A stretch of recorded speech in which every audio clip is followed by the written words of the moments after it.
Voilà, donc pour cet exemple, nous allons prendre 3 bagues électroniques. Donc qu'on passera au concurrent à tour de rôle. Voilà, ça se met très facilement.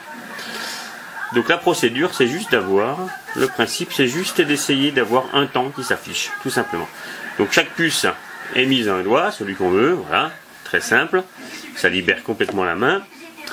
J'efface la puce, je la donne au concurrent, il prend lui-même le départ. Voilà, donc on va attendre quelques temps pour simuler par exemple une montée, que ce soit en escalade, en VTT, en course à pied, enfin un parcours quelconque. Je passe à l'arrivée, je bip, voilà. Donc la balise s'allume, hein, on ne le voit peut-être pas sur la vidéo.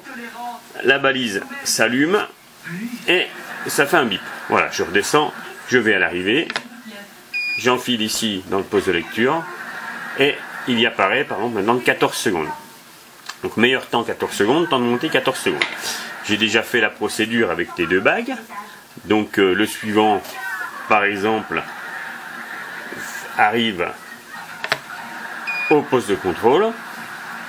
Alors, il se trouve qu'il a mis 5 secondes, donc ça affiche 5 secondes et le meilleur temps passe à 5 secondes. Le suivant a mis 8 secondes, voilà, et le meilleur temps reste à 5 secondes. Et ainsi de suite, si je repasse la première bague, on va retomber à 14,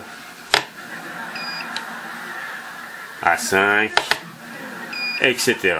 On affiche juste le temps qui est dans la puce. 3 puces suffisent. Il suffit qu'il y en a une qui soit en activité et les 2 autres sont là à donner aux concurrents qui se préparent.